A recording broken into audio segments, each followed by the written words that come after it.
This is Americans Abroadcast, a podcast on the lives of Americans living elsewhere, with your host, Matt Stevens and Ashley Arreola.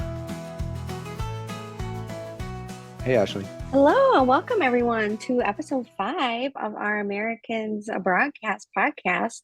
Today, we're diving into a fascinating topic, the differences between giving birth in Austria and the United States. Here with our special guest, Jessie Sosa Fowler from the Midwest, we'll be sharing her unique experiences of bringing a baby into the world in two very different countries. So from healthcare practices to cultural contrast, Jessica's story is both enlightening and heartwarming. So thank you, listeners, for tuning in to hear all about her journey and discover what expecting parents might want to know about childbirth in Austria versus the US. And Jessie, thank you so much for joining us today. Yeah, thank you guys for having me. I appreciate it. Can we just basically start off by you introducing yourself, where you're from, what brought you to Austria, where you are living and working right now? Yeah, so I'm from the Midwest. I'm a Midwest kid, and we came to Austria, we being my husband and my kids, in 2019 because of my job. I got a promotion and transferred to Linz, Austria, and we've been there for 5 years. So may I ask, how old were your, sorry, Matt. No, go ahead, How old Ashley. were you? Go ahead. Yeah, how old were your children when you moved to Austria in 2019? In 2019, my kids were 2 and 3 years old when we moved. Oh man, what a flight. What was that like? We already were connected to Europe. Like, we'd traveled with them before to Europe. So every time I had a business trip, when my firstborn was born, I took her with me. And so they'd been on flights before. So it wasn't the first time being on a flight, but I mean, doing anything with a 2 and a 3-year-old is hard. So even going to the grocery store is hard. Yeah. It is what it is. You know, when you have a 2 and a 3-year-old, everything's hard, but it's also joy and fun. And so it was the adventure. And that was part of the reason we left the US. Was we said, if we're going to do it, we have to do it now, because our children are so young. And they can really get settled there and really feel connected. And they were young enough, and it was going to be an adventure for us. We wanted everybody to be involved in the adventure. So we wanted our kids to be part of the adventure too. So That's great. Is your husband American as well? He is. He's a true blue American kid. He grew up like in the country. And so, he had like cows and chickens for neighbors. He's an American for sure. And your kids, were they, since you and your husband were both working, were they already in preschool and daycare before you moved abroad? Yes, they were. For your audience that are American, they already probably know this, but the maternity leave in America is nearly non-existent. And so I went back to work after 8 weeks when my first daughter was born, and I went back to work after 10 weeks when my second daughter was born. Okay. And we did various types of childcare when they were really small. We were lucky enough and privileged enough to make enough financially to not have to send them immediately to daycare. So we were able to kind of do a patchwork of a nanny, a woman we knew who watched children in her home, and parents, my mom mostly.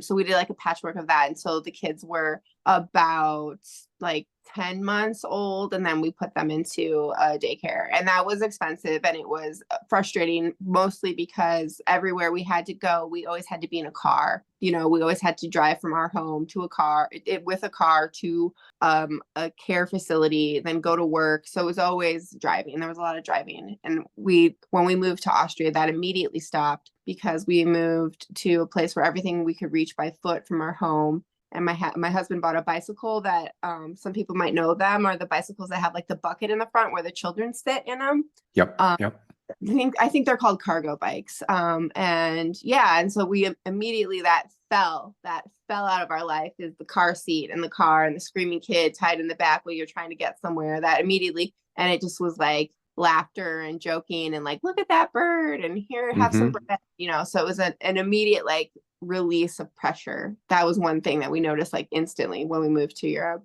And what about your mom? Did she come along as well, or she's still back in the States? All our parents, all our families in the States. Yeah, it's just the four of us at the time. Yeah. And the third pregnancy, which was here in Austria, was that planned, or was that just a surprise, or something that happened along the way after you arrived here? No, it was planned. We were Okay. always on the fence about it. We were kind of like, oh, I don't know. And then of course, when you have a 2 and a 3-year-old, you're like, I'm never having children ever again. But then some time went by and our kids got older and they got more independent. We constantly played with the idea, but it's hard, when you have, as you both know, you have jobs and you're trying to like move up the corporate ladder. But we finally decided if we're going to do it, now's the time to bite the bullet and do it. And we were lucky. We never had any fertility issues. So we were very lucky in that sense. And we ended up getting pregnant in like March, I believe, of 2023. So we got pregnant really easily for us. And it happened with basically as soon as we decided we were going to have another one, it happened. So it was good. Okay. And you had been in Austria for a number of years, so you were fairly settled and had your bearings with the Austrian culture, the work environment, the schedule, the resources. Yeah, exactly. That's kind of why like we were like career, and I was like, I just moved here to this country. I don't want to just move to this country, take this promotion and then decide to have a kid, so we definitely thought about it, and that's why we were settled and we felt comfortable. We liked our place where we were staying. We liked our kids' schools. We were like, okay, we're in a rhythm. We can do this. We can take on another one. Was this a boy or a girl? All girls. If any Austrians listening, yeah, everybody always tells us like, oh, a Drei Mädel House, which is an opera so everybody's always like, oh. Okay. I don't know it. Okay. No, I don't either, but everybody tells me about it. Yes, but 3 girls. We have a girl house. Oh, Jessie. Okay. So how old were your girls then when you got pregnant? Let me think. I believe they were. That's a hard question. Yeah, I think they were 6 and 7 at the time. Yeah. Okay, so the older one was already in school, the younger one as well? The younger one was a school starter, so a Schulanfänger. So the younger one was in her last year of the public kindergarten. And so when our third one was born, when she was finally born, our middle one then was in 1st grade and our oldest was in 2nd. Okay, so they were already in school. Mm-hmm. So I think it would be really helpful for our listeners then if you were to perhaps like starting at this point, like when you found out you were pregnant, if you could like go through a timeline versus the US versus Austria for your pregnancy, like what kind of, when you told your employer and the support that you got from your workplace, would you like to go into that for us? Yeah, so I found out I was pregnant and, this is true for both sides. You call your OBGYN and you go and you get either a more intensive pregnancy test, right? Rather than just peeing on a stick. They really do, like they take blood work or they do an ultrasound, one of those things. So in both the US and Austria, that was the same for me. So as soon as I found out I was pregnant, I contacted my OBGYN. One quick difference is in the US, my OBGYN works within a network of OBGYNs within her practice. So as soon as I was pregnant, they put me kind of in the channel of the pregnancy practice where I have to visit with each of the OBGYNs at the practice because they never know who will be on call if I have a pregnancy emergency. And in the Austrian system, I had a private OBGYN that I paid for. And so usually you go to your regular doctor, you don't have to pay. But in this sense, I had a private OBGYN. So I had to pay, it was just, I don't remember. It was like maybe €100, but then I got some money back from the government if you go to a private. So, but and it's just per visit? Yeah, no, that was like for the initial visit. And then everything after that was covered. So it was like the initial visit for the pregnancy. And then she told me at the first pregnancy, at the first exam after I was pregnant, she told me I will have to register with a hospital and I should do that right away. And I was very confused about that. I was like, what do you mean I have to register with the hospital? And she said that you have to sign up with the hospital that you want to give birth at. And she told me where I live that there's 2 potential hospitals. I could always have the baby somewhere else, but those were the 2 within the city that I lived in. and I have to call them and fill out an application, and they would accept me or reject me based on my health and based on the timing. Like if they didn't have any space, if too many women had applied to give birth at that time frame where I was expected to give birth, then I could be rejected from the hospital. So that kind of gave me a little bit initial like, oh, okay. Because, in the US, my OBGYN and her team, her practice would have been at the birth, and it's automatically at the hospital that they give birth in. It's their network, so I never had to register at a hospital. So that was different for me.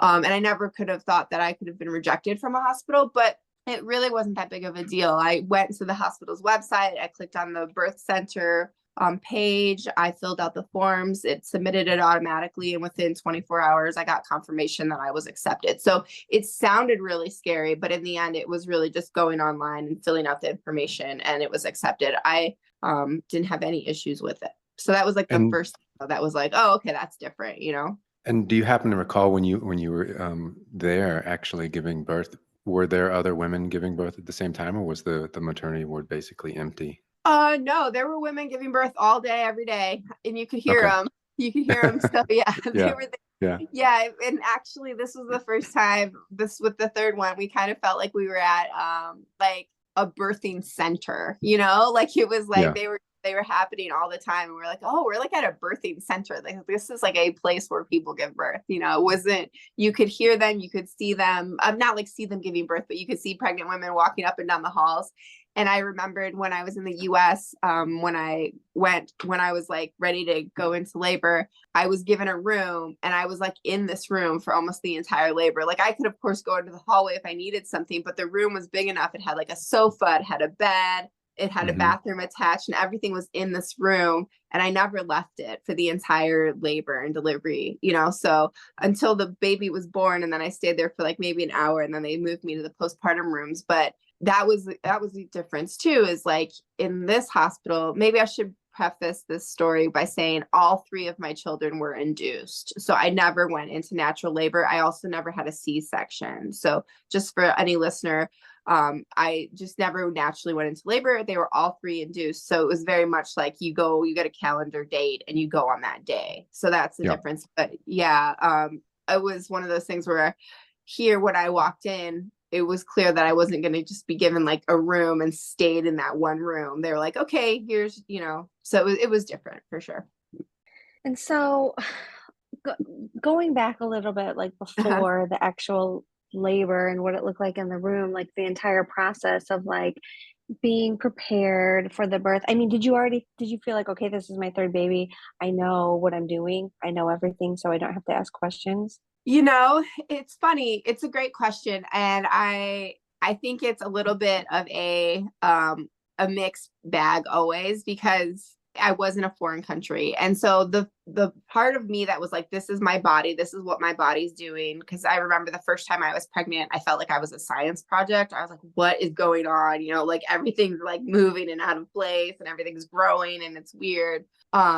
So the first time I was pregnant, like my body was just like, for me, like not my body. This 3rd time, it was like, oh, that's that. And I know this is going to happen. And it was old news for me. Like nothing really mattered. It's like, I've been through this process. So that was fine. Like from a mental standpoint about like how I was dealing with my body, but from like everything on the outside, I was like, no, this feels like I'm having my first kid, because my OBGYN in the US was my OBGYN for both of my births.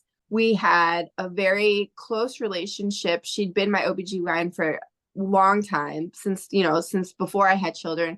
And she'd also been there for the passing of my father. When my father got really sick and started the dying process, she was helping me through that, because she would be like telling me like, okay, when you go into the hospital, this is the doctor you want to talk to, and this. So I had a really intimate relationship with my OBGYN, and I could ask her anything. And here, my OBGYN was basically somebody I found just on the internet who could take me. And then she even told me she won't be there for the birth. The last couple weeks of pregnancy, you go to the hospital, and she doesn't do anything anymore. She's hands off after that. So I felt very much like I was just kind of floating, because at the start of the pregnancy, I go to my OBGYN in Austria every month to do the checkups. And at the end of the pregnancy, they hand you off to the hospital to finish the labor and delivery portion. And so you're kind of just a floater. And that was different for me, you know, so that was very much like, oh, I don't know what's really going on. This is new for me. Yeah. Did you have a midwife as well? I did. And thank you for bringing that up. So that was another thing that's very specific to Austria. And everybody was asking me if I was going to have a midwife. As far as I understand, you don't have to have one, but everybody basically recommends it. And yeah.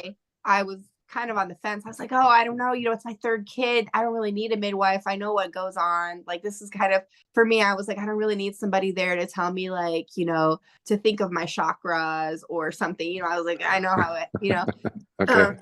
So I was like, but what is this lady going to do? But so what happened with the midwife was a friend that we knew through the school, through the elementary school where my children go, is a midwife. And I kind of like approached her and I was like, I don't know, what do you think? And she's like, look, I could do it for you if you want. I don't have to, but if you would like, I'm a private midwife, so we could come up with a contract and I can come. And I was like, and I said, I'm just going to do it. My third daughter was born in December. And I was like, in my head, I'm like, okay, do I really want to pack up a baby and bring it to the hospital for its first checkup when the midwife, that's a thing the midwife can do for the first checkup out of the hospital is come to your home. And I was like, for the piece of just knowing I don't have to pack up my newborn baby in December in a blizzard or God knows what, to just have somebody come to my house, and maybe for my daughters also to kind of see what the midwife does with the baby might help them with their adjustment too. So I thought for the family piece, it might just be better if the midwife comes to the home and measures the baby and does those things,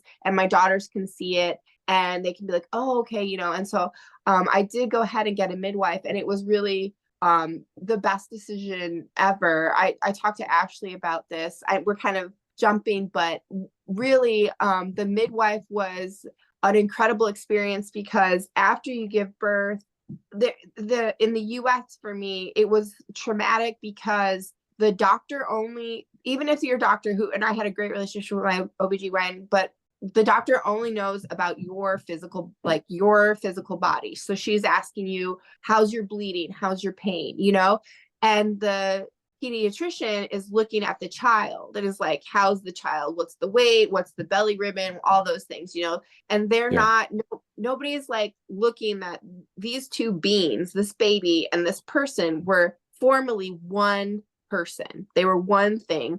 And after the birth, they're physically two separate things, but they're not necessarily, they're symbiotic, right? Your baby needs you and you need your baby. And there's nobody there in the US to get you through that transition of becoming two separate beings. Everybody just sees physically with their eyes like two separate humans, two separate treatments. But the midwife in Austria sees you as this symbiotic being that needs to slowly be separated, and they help you with that. You know, they help you to get through that transition of that fourth trimester. And I think that I applaud all the midwives. I praise them, and I was so grateful to have that experience, because once you give birth in the US, you're just kind of like, here's a baby and here's you. And my midwife, for example, she helped me on so many levels. She came to my home once, you know, when the girls were there, and once when the girls were not there. And she checked my stomach, right? She was like, oh, I don't know, let me check your stomach. So she laid me on my own bed in my own sweatpants. I wasn't like wearing any, I was just wearing like sweatpants and a milk covered shirt, you know, and she laid me on my bed, and she like felt my belly, and she's like, oh, it doesn't feel like your muscles are going back together. I'm going to give you a waistband. And so then she pulled out of her Magical Mary Poppins bag this like waistband belt, and she had me wear it for 3 weeks so that my muscles would go back together on my stomach. And she's like, you had your third baby. It's really common that they separate and they don't go back together as quickly. And I don't know in the US if there would have been somebody to do that, you know, 2 or 3 weeks postpartum to check my muscles in my stomach. Because I know I wouldn't have gone to an OBGYN right away. So I don't know if there would have been somebody to check that, and if that would have led to problems in the future. I don't know, you know, and the same thing's true. So I breastfed all of my children, and my first child, breastfeeding was a complete disaster. It was horrible. And I remember being so traumatized by breastfeeding. And with this time around, it was the soreness that you get with breastfeeding, which is really is not given enough, I don't know, people don't know. People aren't told how bad it can hurt to breastfeed and for how long. And what was so great about my midwife is she had this little laser.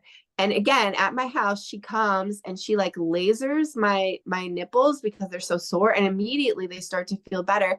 And she comes with these little silver cups, like they're like little tiny, like they look almost like little flattened out shot glasses made of silver. And she says to put those on my nipples for the next 2 or 3 weeks. And it was incredible how that laser and those little nipple cups made a humongous difference in the whole breastfeeding thing. It was like, I was like Wow. over the moon. I was just like, I cannot believe these things existed. And I've never heard of this. This is new to me. Yes, it was incredible. And it was all from my home, you know? And I remember calling a girlfriend of mine who had also had struggled with breastfeeding. And I remember calling her, and I remember, I might get choked up now. But I remember calling her and crying and being like, it was so barbaric in the US. And I remember feeling so alone and so isolated, and like, it felt like I got hit by a truck, 100 bricks were thrown on me, and I had a baby to take care of. And here in Austria, it just felt like they send you home, and then this little magical fairy comes with you, and she comes to your home and she checks on you and she checks on your baby, and you can text her when you're like feeling unsure about something, and she'll text you back right away, and she'll make an appointment to come to your house. And like my daughter had her belly button, you know, and she gave me this powder, and she's like, pour this powder in the belly button, and it'll help with the blood and keeping it dry. And I was like, you know, it was just like the whole ease of going from being a pregnant person to being a person with a tiny infant to being a person with a baby. That was just like the smoothest, easiest transition. And granted, I was on my third kid, so there was, but I have to say, even though it was my third kid, it was not like that whiplash that you get when you bring home a baby and you're like, oh my God, I just did the most insane thing. What am I going to do with this baby now? You know, it was like, it was so smooth. There was no whiplash. It was like,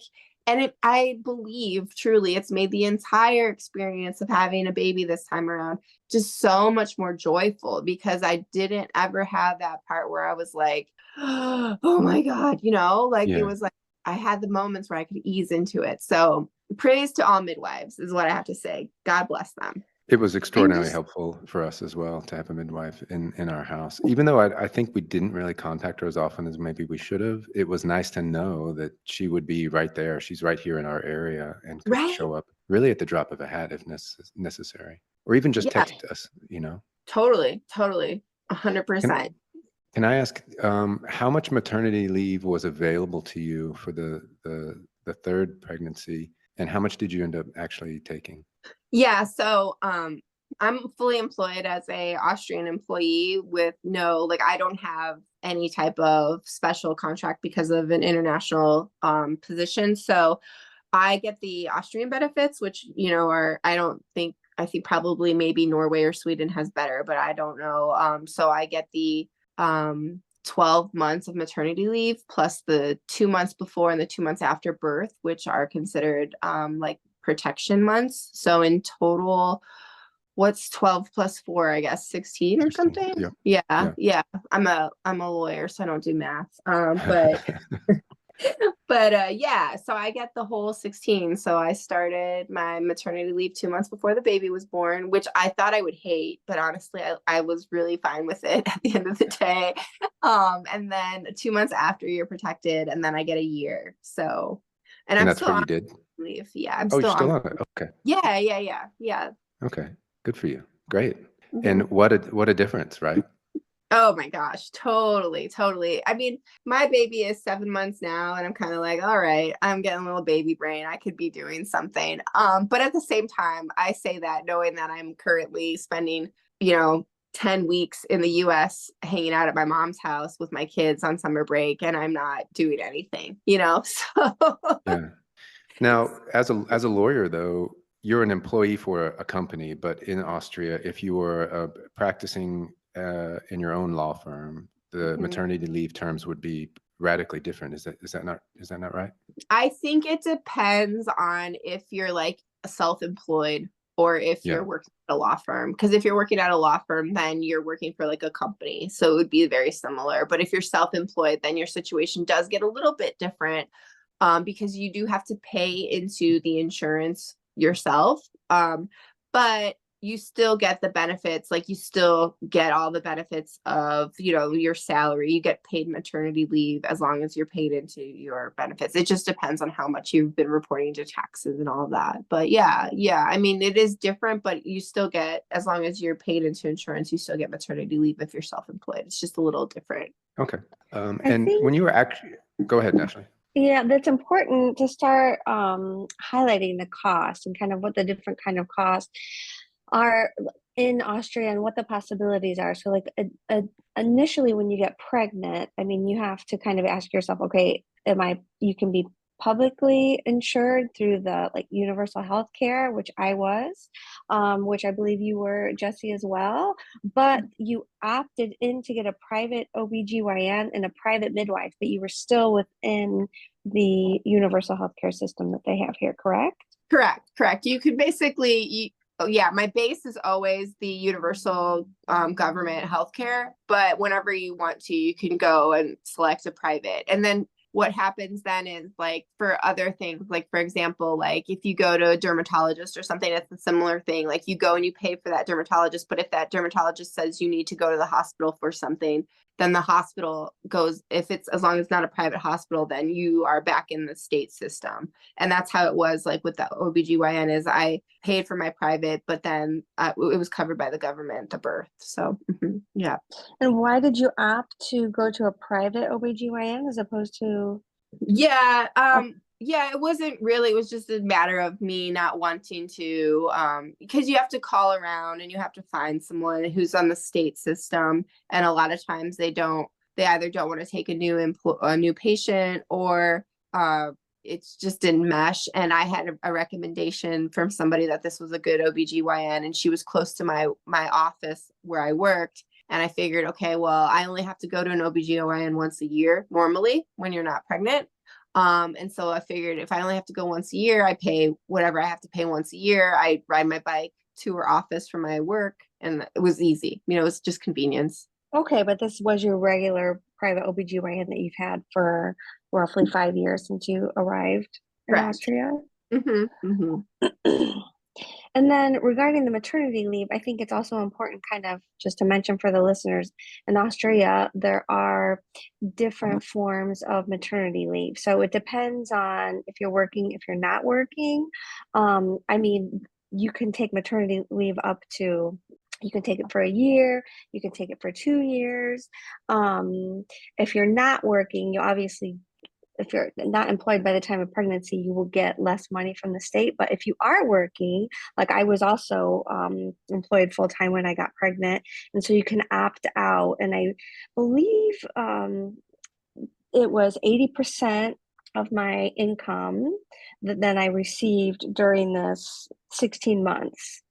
So that was financially the best decision for me, was to take those the 4 months that basically everyone is forced by law to take, the 8 weeks prior to your due date, and then 8 weeks after the baby is born, required by Austrian law, you cannot work.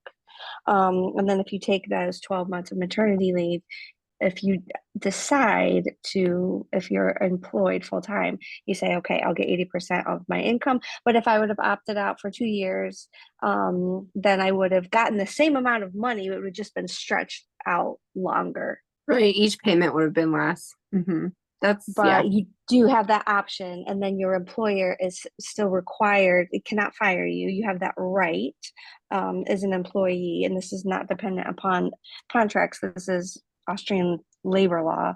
And then, so when you go back to work, I don't know if you want to start thinking about this, because you will have the option of going back part-time. Are you going to do that, or will you go back full-time? Yeah, so like you were saying, you have the option. So there's one thing I could start now, which doesn't matter what it's called. It's got some crazy Austrian German name, but so you can go back and do like 4 hours a week or 3 hours a week based on how much money you make. So you can make a little bit of money while you're still on maternity leave, and it's tax free. So that's an option. And then there's the option you go back like at 8 hours a week or, 10, 12, 20, basically up until full time. And my plan is to go back at 30. A full week here, full-time employment is 38.5 hours. So my plan is to go back at 30 and see how that goes. And then if I want to bump up to full-time, I can. But basically, I'm going to go back at 30. For our personal reasons, it doesn't make sense for me to do like a 12 or 20-hour week. It just makes more sense for us to go back to a more robust work schedule. Can I ask, for any of these pregnancies, did you have any complications to speak of, or were all of them fairly smooth? Yeah, I was really lucky. My last pregnancy was considered a geriatric pregnancy. That's such a romantic name, I know. But so with my last pregnancy, I did have more issues than any of them, and none of them were, to answer your question in the quickest way possible, no, I had very easy, smooth, no complicated pregnancies. But with my last one, because it was geriatric, I think they tested more. I did also pay for an additional round of blood work. So I did pay for more blood work than the government of Austria would have allowed. I did this with all my pregnancies, but with the Austrian one, they'll do like a preliminary test of blood work. But then if you wanted to do more advanced, you have to pay for it. And I did do that. So I had to pay for that. That's very cheap, if I recall correctly. It doesn't compare to what you would pay in the US for the same sophisticated blood work. And for me too, the thing is always like, I'd rather pay it now and know what is happening in the future than to kind of just be hit, with like a shockwave. So something that I can prepare myself for. And then the other thing was I always put on a lot of weight. I'm not a cute pregnant person. I am a whale. And so when I was putting on a lot of weight, they were like, oh, maybe you're pre-diabetic. And I was like, no, I'm just not attractive when I'm pregnant.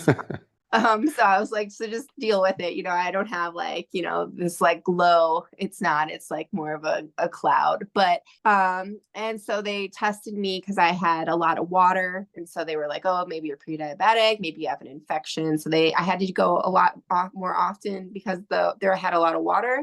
And then I also had very low iron, and that was a little bit complicated. I had been given an instruction to get an iron infusion, and this is different than in America. You like go and you get an iron infusion, I suppose, but here you have to go to a pharmacy and pick up a packet of iron. And then you go take that iron to your general practitioner and they give you the iron infusion. So I did those things. I went and I got the packet from the apotheca or from the pharmacy. And then I went to my general practitioner and he was like, I'm not doing this. You're pregnant and I don't do this type of iron infusion. So I was like, okay. So I called my OBGYN and she was on vacation for 2 weeks. And then they told me to go to the hospital. So I went to the hospital to get the iron infusion and they were like, no, we don't do it either. We don't think you need it. So I was kind of like floating with this iron infusion, which I ended up waiting just 2 weeks for my OBGYN to get back. And I had it done at her office and I had to pay for out of pocket for that too, because she's private. So I had to pay for that visit to get the iron infusion, which I normally wouldn't have. That would have normally been done in the government, but it was kind of one of those things where like my general practitioner didn't feel comfortable and that wasn't a type of iron infusion he did. And the hospital wasn't really supporting it. So it was kind of a floating thing. Yeah. But that's nothing. You sit, you get an iron infusion and you're done. I mean, it was nothing, so no, there were no real complications, just like things that pop up, And what do you think, or have you seen any differences in how your kids developed, having one experience where you went essentially right back to work after 8 weeks and another one where you were with your third daughter through the whole first year of her life, basically? Have you seen any differences in development? I do want to say though, like, yes and no, but I think it's fine whenever people decide. Like if anybody's listening and if they decide like after 3 months they want to go back to work, like I judge not. I went back to work too. So I do think for me personally, it's just one of those things where, yes, I've noticed that my my feelings towards my kids are I'm just less stressed. I'm simply less stressed, and being less stressed means you can be a better parent, right? So yes. Yeah. Of course there are days when my kid is screaming and she's just like, just nothing's working. And I'm like, oh, I just want to go back to the office. Like that's happening now. Now she's 7 months old with this. Like I do nothing all day, especially when she was like 5 months old and she wasn't sitting up and she wasn't eating and she was just like a heavy ball. And I'm just like walking around the house with a ball that's like heavy and screaming, but I have to say, yeah, I'm less stressed. And I feel like because of that, my older kids too, they know I'm home all the time. They know I can help them with their homework. They could come home early from their after school program if they want, because they're not feeling it, so it just makes the whole transition of going from a family of 4 to a family of 5. It makes that transition smoother because my older daughters know that they have this new sister, but it's not like their mom abandoned them and there's also a baby, like everybody's in it together. It's our like project 2024 is new baby. And then in 2025, we're going to go back to our working life, Yeah. And one thing we haven't mentioned is I didn't actually ask you if you spoke German or if the staff at the hospital spoke English with you, or was there a language barrier there that you had to overcome? So I do speak German, but I think with anything, it's specialty vocabulary, right? Like Yeah, right. I speak German. I can go to a bar and have a good time. I could work and give reports about, challenges and forecasting and all those things. So yes, I can do that. But when you go to the hospital and you're like, I feel like my uterus is exploding, I don't have the vocabulary for that, Okay. So yeah, for sure. I mean, obviously I did look up some stuff and I learned like what the cervix is called and what contractions are called. So I knew that thing. But when it came down to the dirty business, I was swearing in English. Like I was. And what about the staff? Did they switch with you back to English? They did. Oh, that's nice. Okay. And when they didn't know a word, they said it in German, which is usually what ends up happening. We always do like a mix anyways. Yeah. So like when they didn't know a word, they would say it in German. And it usually, because I know German, whatever that word was, I knew it just based on context, so I was like, oh, okay. So, but yeah, like when I was actually in labor, I went fully to English because I was like, this is, I cannot, I'm at my limit, So, yeah. So yeah. What would you say in summary if you had a girlfriend back in the US who spoke no German, but really wanted to move abroad? Would you encourage her to go ahead and have that kid over on this side of the pond, or do you think it would be too challenging? No. I mean, like, obviously, if your situation, if you're like, yeah, I would like to have a kid, and you end up in Austria, you're fine. Have a kid, because everybody who I met could have helped me in English, or they would have found somebody who could have helped me in English. So from that perspective, no, there was no problem. But then also, the hospital facilities, the social safety net for mothers is there and really supportive. Absolutely. Mm-hmm. It really is there. Okay. At the end of the day, I keep on coming back to cost because I just feel like this was like an issue of mine. I thought, oh my goodness, how much is this, going to cost me having a baby? Because I feel like in the States, most of my friends and, my sister, they end up spending like easily $2,000 or $3,000. And so you had the government insurance, but you still opted out to have, the private OBGYN and the blood transfusions. So what were the total cost at the end, roughly, of the entire pregnancy? Yeah. I mean, okay. So if we count the OBGYN visits and I don't think the iron infusion cost very much, honestly. I apart from the visit, I don't think it was very big deal. I paid for the extra blood tests, and also I did the private midwife, but then I get money back from the government for all of those things. So I think probably like all said and done, I think maybe like 500 when it's all said and done. And I want to add, when you say you get money back from the government, it's basically you scan your receipts, you upload them to a website, and within, I would say, a week or two, the money hits your bank account. And at least that was our experience. It's fairly straightforward. It's not like dealing with insurance in the US. Right. It's very not very user friendly, but it's user friendly, online, and fairly rapid.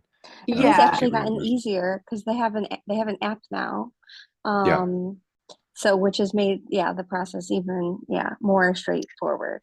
And like, And for example, my OBGYN does it for us. It's a service they provide. So oh, after nice. they contact the insurance. So I don't even have to do anything. It just comes automatically in my bank account. Mm-hmm. And did the city of Linz, this is what they do in Vienna, the city of Vienna, they actually give every mother a backpack chock full of absolutely everything they're going to need for the first couple of weeks. It's very handy. That's really cool. I did not get a backpack. I did, it is a little bit of a funny story. I ride my bike everywhere, and I rode my bike to the OBGYN, and she's like, congratulations, you're pregnant. And she gave me this box, and it was this humongous box. And I was like, I cannot take this box. I have a bicycle. And it was like a huge box. And I was like, I don't have anything to strap it down. And so it took me a couple times. And then finally, when I was actually pregnant with a belly, I finally took this box on my bike and strapped it on and everything. So it was, but I did get a box of goodies. I don't think that's really helpful. Yeah, a backpack would have probably been better. Yeah, we still use that backpack. It's like literally in the pram all the time with everything we need. It's just always done the job. And the city of Vienna has thought it out pretty well. And then they've packed it full of coupons and gift certificates and calendars, everything you'll need to really keep your kid entertained and fed. And they've really seemingly thought of everything. Mm-hmm. And not only just like the city of Vienna and like the governmental hospitals, but also because I know, Matt, your wife, you guys have private insurance. And because I had public, it was because, and I know kind of both of our stories that they were different, but this is one similarity is that there's so many freebies and so many services that are offered for pregnant women in the city. And it's amazing. I mean, I had lived here for over 10 years and had never been pregnant. So it just wasn't on my radar. And I was here without any family. And baby's daddy at that time was living in France. So I was really alone. And I never felt so well taken care of. I mean, you just Google, free services, I'm pregnant, what do I do? You can have free consultations at midwives. There are so many women's groups, baby groups. So you've got, women's circles with women that are pregnant and then, that have had babies that are 6 months and younger to also like help with this transition time. And Jessie, you were sharing the story about your midwife, and it just remembered how comforted I was when she had came for the house visit like a week after the birth, and breastfeeding was an issue. And because my mother was not here and my sister wasn't either, it was, having that help with, the breastfeeding and just asking these questions. And I just had never felt so taken care of. And some people might think, oh, you're on the other side of the pond, your family's not there, your friends aren't there, you're all alone. But I have to reiterate how I just felt so well taken care of. It was a really pleasant experience. Yeah, agreed. I agree. I don't know if you guys want me to go into a little bit of what it was like when I checked in at the hospital and how that compared to the US. I don't know how much time we have. We're kind of at the end, but we can always cherry pick some things and condense it. So please go into it. Well, I just really quickly, I just wanted to just say a little bit about checking in at the hospital and the inducements and just like some quick things, because I was induced on both sides of the pond. In the US, I was told come in and we'll start the inducement. And basically I walked in and I was like given a gown and I was given a room, and the inducement started pretty quickly. And in Austria, I came in, I was checked in, and I was given just like a general population room on the labor and delivery ward. So it was the room I would be in before and after the birth, but the birth would happen in a different area, which is different from the US. But also there wasn't anybody to give me like a gown, or there wasn't anybody like, it wasn't anything like to say like, you are now like in like giving birth, it was like, okay.